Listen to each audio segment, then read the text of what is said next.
All right, folks, welcome to another episode of Big Data, Big Question Book Club. I don't know, but these videos are very important to me because I want to share some of the books, and these are outside of data engineering sometimes, but these are important books. So today I'm going to talk about Can't Hurt Me by David Goggins.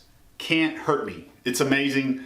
I'm already going to preview this and tell you that I'm not going to do as good of a job on this as it deserves because I felt like it was an amazing book. I follow David Goggins. His story is so impactful and so amazing. And what he tries to share, you can really tell that he cares about people in the way that he's written this book. I did the audio version, which was kind of an audio version and a podcast. So each chapter or each portion that they thought was really important, they talked about as an interview. So the narrator and David Goggins talked about each section after it was read. So it was super cool and super inspiring. So please check this out.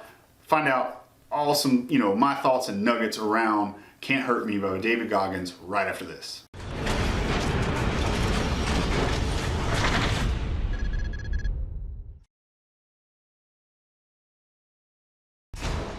So, like I said, I've got tons of notes here around the book, so I'm going to try to do it as much justice and give it what it deserves, but Can't Hurt Me by David Goggins. I'm a huge fan. The story is very impactful, and it's one of those that I think it's amazing for him to open up and to share that story, and you can tell that he cares about people by, the tips and the way that he's saying, hey, he's not telling you exactly like, hey, he's an ultra marathoner, he's a Navy SEAL, baddest of the bad, right?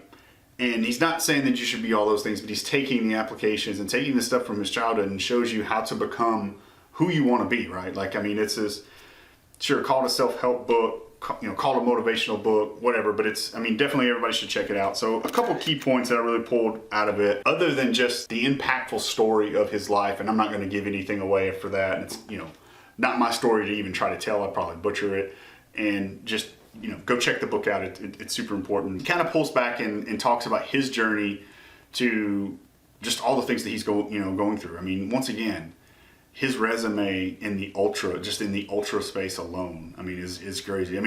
It got me motivated. I think maybe some folks know if you follow me on Instagram, but I actually, I read this book and I signed up for a trail series, not ultras just yet.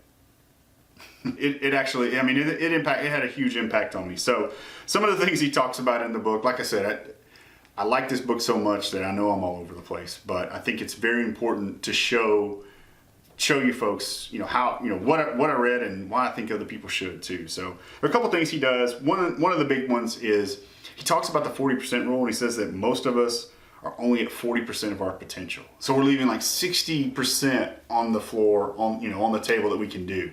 And so when things get tough, that's when our mind, really lets us pull back, and we think we're going all out, but we're not. He's like, and so, really the moral of the story and where he's trying to teach you is that you're never really going to get to 100% because we start so far at the bottom. And you look at some of the stories that he told when he was in Navy SEALs going through BUDS 3 times, I believe.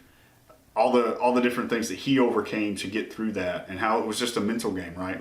Physical, but mentally, right? Like the body can go further than you think. It's the mind that tries to protect you and thinks it's protecting you, but that slows you down. So that's an amazing way to think about it from the perspective of, if you're at 40 now, what does 41 look like, right? And if you're automatically at 41, then you're already, performing at a higher level. So a pretty cool approach to take it. Another one too, and so this is actually something that I did when I was a kid and didn't do it to this degree, but he calls it an accountability mirror. You kind of look at yourself and talk about it, and some of his tips around it too, around that accountability mirror, or to, you look at the mirror every day, get up and brush your teeth, or, whatever, go throughout your day, but to put notes for yourselves and goals and everything like that. That's something I've actually done since I was a little kid. When I was a little kid, I actually played sports, and I wanted to be, I don't think I've ever told anybody this. I had a couple of friends that saw this at my house, but I cut out a picture of somebody who had done, was in the newspaper for like all area or all state in my sport,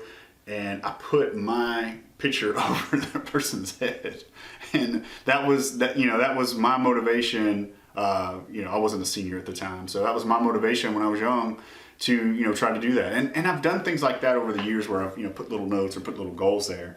So it's, super important. But where he kind of takes it to the next level is in that accountability mirror, you need to be tough with yourself in saying, did you do the things today? Did you do the things this week or this month or however you're tracking it?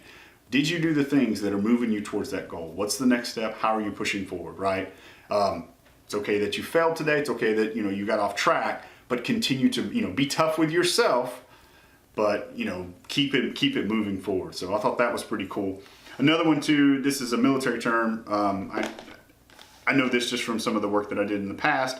They call them after action reports, but he's real big on write up in a list of all your failures and kind of just do a deep analysis on it.